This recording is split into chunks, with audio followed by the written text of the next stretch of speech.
부산 해운대에 위치한 시아버지 댁 거실에는 묘한 긴장감이 흐르고 있었어요.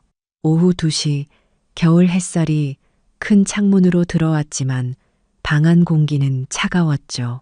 시아버지는 소파 중앙에 앉아 계셨고 그 앞에는 큰아들 내외, 둘째 아들 내외, 그리고 저희 부부가 나란히 앉아 있었어요.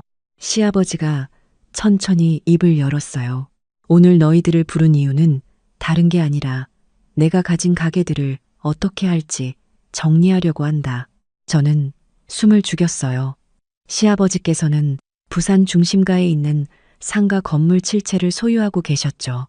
모두 1층 점포로 월세만 해도 한 채당 300만 원에서 500만 원씩 받는 알짜 자산이었어요. 제가 결혼하기 전부터 시아버지의 자랑거리였죠. 큰애는 이제 45이니까 안정적으로 살아야 하고 둘째도 사업하느라 힘드니까 도움이 필요할 거야. 시아버지는 테이블 위에 서류들을 펼쳐놓으셨어요.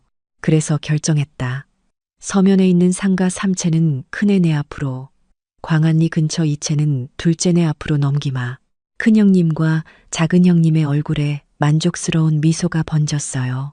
형수님들도 서로 눈빛을 주고받았죠. 그럼 남은 2채는요? 남편이 조심스럽게 물었어요. 해운대역 근처와 센텀시티에 있는 상가 2채였어요. 그 둘도 입지가 좋아서 월세가 각각 450만 원, 500만 원씩 나왔죠. 그건 아직 내가 가지고 있을 거야. 나도 노후 자금이 필요하잖니? 나중에 내가 죽으면 너네 줄게. 네가 막내니까 부모 모시는 건 당연한 거 아니겠니? 시아버지의 목소리는 너무나 당연하다는 투였어요. 남편이 뭔가 말하려다가 제가 그의 손을 잡았어요. 저는 고개를 끄덕였죠. 알겠습니다, 아버님. 큰형님이 껄껄 웃으며 말했어요. 그래, 막내. 우리는 바빠서 자주 못 오니까 너희가 아버지 좀 잘 모셔드려라. 알겠지? 작은 형님도 거들었어요. 그러게, 우리는 사업도 있고 애들 학원비도 만만치 않고 아버지도 막내, 네가 제일 가깝게 사니까 좋아하시잖아. 그날 저녁 집으로 돌아온 남편이 답답해했어요. 여보, 이게 말이 돼? 7채 중에 5채를 형들한테 주고 우리는 나중에? 그것도 확실하지도 않은 나중에? 저는 남편의 손을 잡았어요. 알아요. 하지만 따지면 뭐해요. 어차피 아버님 재산이잖아요. 우리는 우리 힘으로 살면 돼요. 남편은 한숨을 쉬었지만 더 이상 말하지 않았어요. 저희는 그냥 받아들이기로 했죠. 그런데 문제는 그 후부터 시작됐어요. 한 달 후 시아버지가 넘어져서 허리를 다치셨다는 연락이 왔어요. 저녁 7시였죠. 저는 바로 차를 몰고 시댁으로 달려갔어요. 도착하니 시아버지 혼자 소파에 누워 계셨어요. 아버님, 괜찮으세요? 형님들한테는 연락하셨어요? 했지. 근데 큰애는 서울 출장 중이라고 하고 둘째는 저녁 약속이 있다고 하더라. 저는 시아버지를 부축해서 병원으로 모셨어요. 다행히 큰 부상은 아니었지만 의사 선생님은 2주 정도는 누군가 옆에서 돌봐드려야 한다고 했어요. 그날 밤 큰형님한테 전화가 왔어요. 지연아, 아버지 괜찮으시대? 미안한데 내가 이번 주는 정말 바빠서 네가 좀 봐드릴 수 있지? 저는 망설였어요. 저도 회사 일이 있었거든요. 하지만 거절할 수가 없었죠. 네, 형님, 제가 보겠습니다. 고맙다. 역시 우리 막내가 최고야. 그렇게 저는 2주 동안 매일 퇴근 후 시댁에 들러 시아버지를 돌봤어요. 저녁 준비도 하고 약도 챙겨드리고 병원 진료도 모시고 다녔죠. 형님들은 가끔 전화로 안부만 물어볼 뿐이었어요. 시아버지가 완전히 회복하셨을 때쯤 제가 말씀드렸어요.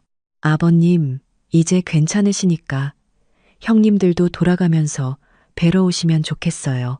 시아버지는 고개를 저으셨어요. 큰애랑 둘째는 바쁜 애들 아니니? 너희가 가까이 있으니까 네가 좀 더 자주 와야지. 다 가족끼리 당연한 거 아니겠니? 저는 아무 말도 할 수 없었어요. 그런데 진짜 문제는 6개월 후에 터졌어요. 큰형님이 운영하던 수입 의류 사업이 망했어요. 코로나 이후 경기가 안 좋아지면서 재고가 쌓이고 빚이 2억 가까이 됐다고 했죠.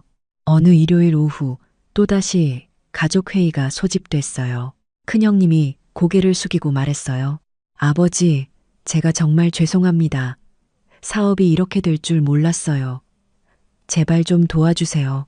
시아버지는 한숨을 쉬셨어요. 아이고, 내 팔자야. 큰아들이 이 고생을 하는데 내가 어떻게 가만히 있겠니? 그리고는 저희를 쳐다보셨어요. 나는 해운대 상가 하나를 큰애한테 넘기려고 한다. 물론 나중에 네 몫에서 빼는 게 아니라 그냥 일단 도와주는 거야. 알겠니? 남편이 벌떡 일어났어요. 아버지, 그건 우리 몫이라고 하신 거 아니었습니까? 어떻게 갑자기? 야, 이 자식아, 네 형이 죽게 생겼는데 동생이 가만히 있어? 그게 사람이냐? 큰형님도 거들었어요. 막내야, 형이 이래서 미안하다. 근데 나 진짜 급해. 나중에 내가 꼭 갚을게. 저는 남편을 말렸어요. 됐어요, 아버님. 형님 도와주세요. 그날 밤 남편과 크게 싸웠어요. 당신 왜 그렇게 쉽게 포기해요? 우리 몫이었잖아요. 그럼 어떡해요? 아버님이 주시겠다는데 막을 수가 있어요? 이러다가 나중에 우리 몫 하나도 안 남을 텐데. 그럼 그때 가서 생각해요. 저는 울면서 잠들었어요. 그리고 1년 후 제 예상이 맞았어요. 작은 형님이 이혼을 하게 됐어요. 형수님 쪽에서 위자료와 재산 분할을 요구했고 작은 형님은 현금이 부족했죠. 또 다시 시댁에 모였어요. 작은 형님이 울먹였어요. 아버지, 저 진짜 돈이 급합니다. 1억만 빌려주세요. 제발요. 시아버지는 고개를 저으셨어요. 나도 현금이 없다. 상가 월세로 겨우 생활하는데 1억을 어디서 구해? 그때 큰형님이 말했어요. 아버지, 센텀시티 상가 하나를 둘째한테 넘기시는 게 어때요? 둘째도 급하다잖아요. 둘째도 급하다잖아요. 시아버지가 고개를 끄덕이셨어요. 그래야겠구나. 근데 지연아, 시아버지가 저를 보셨어요. 미안하다. 나중에 내가 죽으면 형들 몫에서 빼서라도 너한테 줄게. 지금은 좀 참아라. 저는 웃으면서 고개를 끄덕였어요.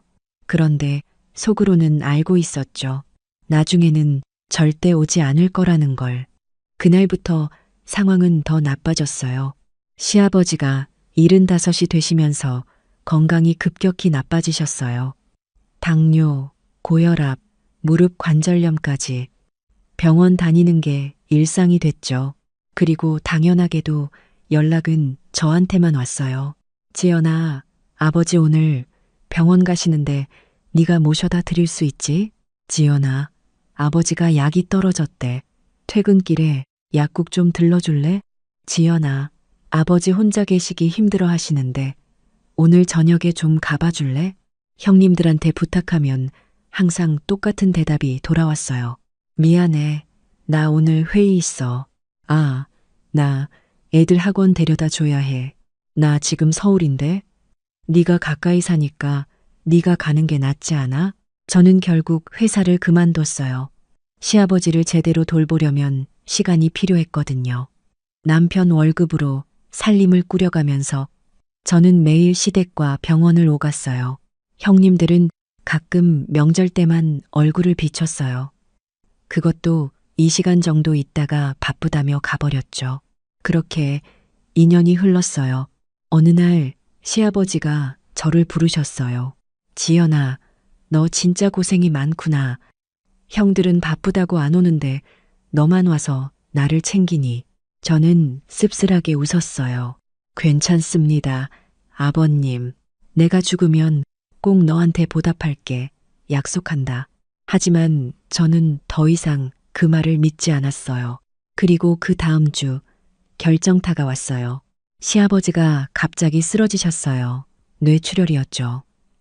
응급수술을 받으셨고 다행히 목숨은 건지셨지만 반신불수가 되셨어요. 병원비만 3천만 원이 넘게 나왔어요. 형님들이 병원으로 왔어요. 걱정스러운 표정으로 의사 선생님이 말씀하셨어요. 환자분께서 완전히 회복하시려면 장기간 재활치료가 필요합니다. 비용이 만만치 않을 겁니다. 큰형님이 한숨을 쉬었어요. 아이고, 이를 어쩌나. 작은 형님도 고개를 저었어요. 병원비도 문제지만 퇴원하시면 누가 모시지. 그들은 서로를 쳐다봤어요. 하지만 아무도 말하지 않았죠. 그때 시아버지가 희미한 목소리로 말씀하셨어요. 지연이, 불러. 저는 시아버지 곁으로 갔어요. 지연아, 미안하다. 너한테 부탁할 수밖에 없구나. 우리 집으로 나를 데려가서 좀 돌봐줄 수 있겠니? 저는 말문이 막혔어요. 시아버지를 집으로 모신다는 건 24시간 간병을 의미했어요. 아버님, 그건 큰형님이 끼어들었어요. 아버지, 우리 집은 좁아서 안 돼요. 그리고 우리 마누라는 일을 하니까 돌볼 사람이 없어요. 다보, 작은 형님도 말했어요. 저도 혼자 사는데 어떻게 모셔요? 막내니 집이 제일 크잖아요. 저는 남편을 봤어요. 남편의 얼굴이 굳어 있었죠. 아버님, 저희 집으로 모시는 건 좀 어려울 것 같습니다. 간병인을 구하시는 게. 간병인? 그거 한 달에 300만 원씩 하는데 누가 그 돈을 내? 네가 내줄 거야? 큰형님이 따졌어요. 저는 심호흡을 했어요. 그럼 형님들이랑 돌아가면서 모시면 안 될까요? 한 달씩 교대로. 야, 내가 회사 다니는데 어떻게 교대를 해? 말이 되는 소리를 해야지. 작은 형님도 거들었어요. 지연아, 솔직히 너는 일도 안 하잖아. 시간 많잖아. 우리는 다들 바쁘단 말이야. 그 순간 참았던 게 폭발했어요. 형님들, 제가 왜 일을 안 한다고 생각하세요? 2년 동안 아버님 병원 모시고 다니느라 회사 그만뒀잖아요. 그 2년 동안 형님들은 뭐 하셨어요? 뭐? 너 지금 형한테 대드는 거야. 대드는 게 아니라 사실을 말하는 겁니다. 아버님 아프신데 형님들은 한 번도 제대로 오신 적 없잖아요. 야, 우리도 바쁘다니까. 너처럼 한가한 게 아니라고. 저는 눈물이 났어요. 분노와 억울함이 섞인 눈물이었죠. 그날 밤, 저는 집에 돌아와서 남편에게 말했어요. 여보, 우리 서울로 이사 가요. 남편이 놀라서 저를 봤어요. 갑자기 무슨 소리야? 저 더 이상 못하겠어요. 당신 서울에 친구가 IT 회사 하고 있다고 했잖아요. 거기 취직할 수 있는지 알아봐줘요. 하지만 아버지는 형님들이 알아서 하시겠죠. 저희가 왜 평생 희생해야 해요? 우리도 우리 인생이 있잖아요. 남편이 잠시 망설이다가 고개를 끄덕였어요. 알았어. 알아볼게. 다음 날 저는 시아버지 병실에 가서 말씀드렸어요. 아버님, 저희 서울로 이사 가기로 했어요. 시아버지의 얼굴이 굳었어요. 뭐, 갑자기 무슨 소리야? 남편이 서울에 좋은 일자리를 구했어요. 다음 달에 올라갑니다. 안 돼. 나는 어떻게 하고 나를 버리고 가겠다는 거야? 형님들이 계시잖아요. 상가 5채 받으신 분들이. 저는 조용히 말하고 병실을 나왔어요. 그날부터 전화가 미친 듯이 왔어요. 큰형님, 야, 너 진짜 아버지 버리고 가게? 너 그래도 사람이야? 작은 형님, 지연아, 제발 다시 생각해봐. 우리가 잘못했어. 앞으로 우리도 도울게. 큰 형수님, 어머, 시동생이 시아버지 버리고 간다더니 진짜네? 세상에 이런 폐륜도 있나? 작은 형수님 전 와이프. 듣자 하니 네가 서울 간다며. 너 양심도 없니? 시아버지.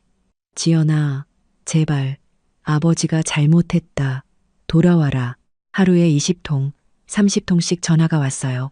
문자는 100통이 넘었죠. 카톡도 끊임없이 울렸어요. 하지만 저는 받지 않았어요. 일주일 후 큰형님이 직접 찾아왔어요. 지연아, 문 좀 열어봐.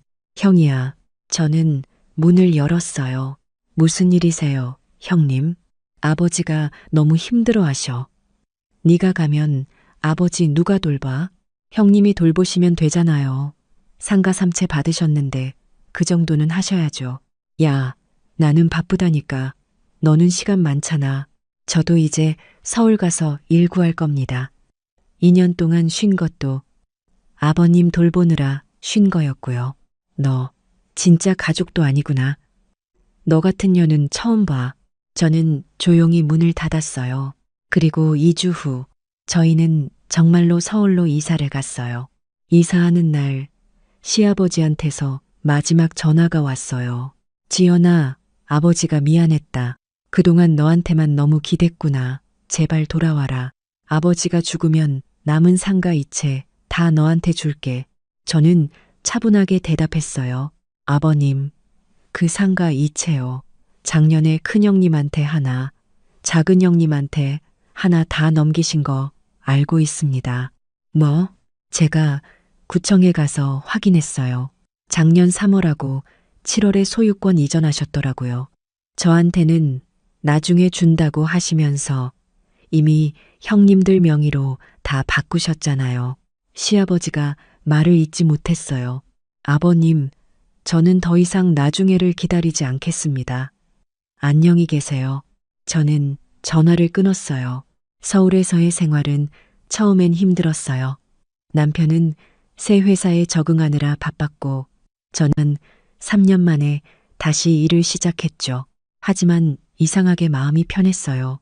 더 이상 전화벨 소리에 놀라지 않아도 됐고 누군가의 병원 스케줄을 신경 쓰지 않아도 됐어요. 시댁에서는 여전히 가끔 연락이 왔어요. 큰형님, 야, 너 때문에 아버지가 우울증 걸리셨어. 너 책임져. 작은형님, 지연아, 아버지 요양원 보내려면 돈이 필요한데 너도 좀 보태라. 저는 모두 무시했어요. 6개월 후 큰형수님한테서 문자가 왔어요. 시아버님이 요양병원에 계신다. 애들이 한 달에 한 번도 안 간다. 나도 이제 지쳤다. 너도 알아서 해라. 저는 답장하지 않았어요. 1년 후 작은 형님한테서 전화가 왔어요. 지연아, 아버지가 돌아가셨어. 저는 침묵했어요. 장례식에 안 올 거야? 제가 왜 가야 하나요? 상가 7채 받으신 분들이 알아서 치르시면 되죠. 야, 그래도 아버지인데. 형님, 아버지께서 살아계실 때 형님은 뭐 하셨어요? 2년 동안 병원 한번 제대로 안 가셨잖아요. 돌아가시니까 이제 효자 되시려고요? 2년 동안 너 진짜 천벌 받을 거야. 저는 전화를 끊었어요.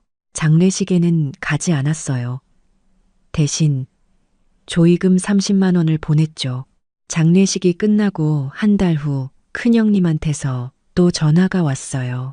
야, 아버지 요양병원비 밀린 거 600만 원 나왔어. 너도 일삼 내야지. 왜요? 뭐? 자식이니까 당연히 내야지. 형님, 아버님이 상가 7채를 어떻게 나누셨는지 기억하세요? 큰형님 3채, 작은형님 4채, 저는 0채. 그럼 병원비도 3, 4, 0으로 나누시면 되잖아요. 저는 0이니까 안 내도 되는 거죠? 이 미친. 너 정말 그렇게 나올 거야? 네, 그렇게 나올 겁니다. 형님들끼리 알아서 하세요. 그 후로 연락이 뚝 끊겼어요. 가끔 동네 사람들 통해서 소식이 들렸어요. 큰형님은 상가 3채 중 2채를 팔아서 빚을 갚았다고 했어요. 남은 1채도 월세가 밀려서 경매 직전이라고 하더라고요. 작은 형님은 재혼을 했는데 새 부인이 상가 수입을 다 관리해서 형님이 용돈도 제대로 못 받는다고 했어요. 시아버지가 돌아가신 지 2년이 지난 지금 저는 서울에서 작은 회사에 다니며 평범하게 살고 있어요. 남편도 승진을 했고 저희는 조그만 아파트를 마련했죠. 가끔 부산에 계신 친구들을 만나면 시댁 이야기를 들어요. 지연아, 네 시댁 요새 완전 망했더라. 큰 형님은 거의 파산 직전이고 작은 형님은 부인한테 쥐어 사는 것 같던데 저는 씁쓸하게 웃어요. 그래요? 저는 잘 모르겠어요. 그나저나 넌 잘했어. 그때 서울 안 갔으면 넌 지금도 시아버지 간병하고 있었을 거야. 친구 말이 맞았어요. 어제 큰형수님한테서 3년 만에 카톡이 왔어요. 지연 씨, 그때는 내가 미안했어요. 당신 말이 다 맞았어. 나도 이혼 준비 중이에요. 시댁 때문에 내 인생 다 망쳤네요. 저는 읽고 답장하지 않았어요. 오늘 아침 남편이 물었어요. 후회 안 해? 그래도 시아버지였는데. 저는 고개를 저었어요. 아니요, 후회 안 해요. 나중에 하시면서 결국 저한테는 아무것도 안 주셨잖아요. 효도도 나중은 없어요. 부모님이 자식한테 나중을 말하면 자식도 나중을 말할 권리가 있는 거예요. 남편이 제 손을 잡았어요. 당신 정말 강해졌어.